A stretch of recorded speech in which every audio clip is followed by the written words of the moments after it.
எங்கள் வீட்டுக்கு வருகிற பூங்கொடின்னு ஒரு பொண்ணு வராங்க ஹெல்ப் பண்ணுறதுக்காக. ஒரு 15 வருஷமாக அந்த பொண்ணு வராங்க. சில நேரம் அந்த பொண்ணு லீவ் போட்டுருவாங்க, கோவப்படுவோம். ஆனாலும் அந்த பொண்ணு வந்துட்டே இருப்பாங்க. ஒரு நாள் காலையில் ஆண்டவர் உணர்த்துகிறார், அந்த பூங்கொடிக்கு ஃபோன்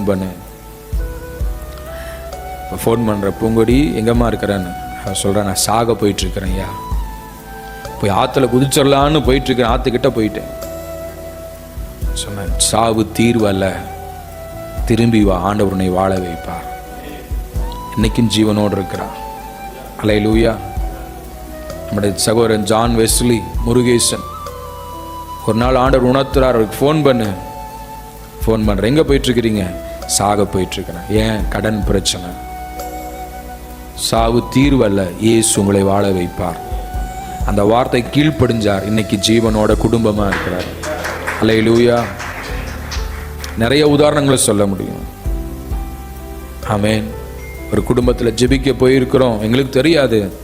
அந்த இரவில் அவர்கள் ஜிலேபி வாங்கி விஷமும் வாங்கி வச்சிருக்காங்க சாப்பிட்டு சாகிறதுக்காக. எங்களுக்கு தெரியாது. ஜெபித்து விட்டு வந்தோம். ஆண்டவர் அந்த குடும்பத்தை பாதுகாத்தார். அந்த விஷத்தை தூக்கி எறிந்தார்கள். ஆக தேவ ஊழியர்கள் உங்கள் வீட்டுக்கு வந்து ஜெபிக்கிறாங்கன்னா ஒரு பெரிய ஆசீர்வாதம் இருக்கு.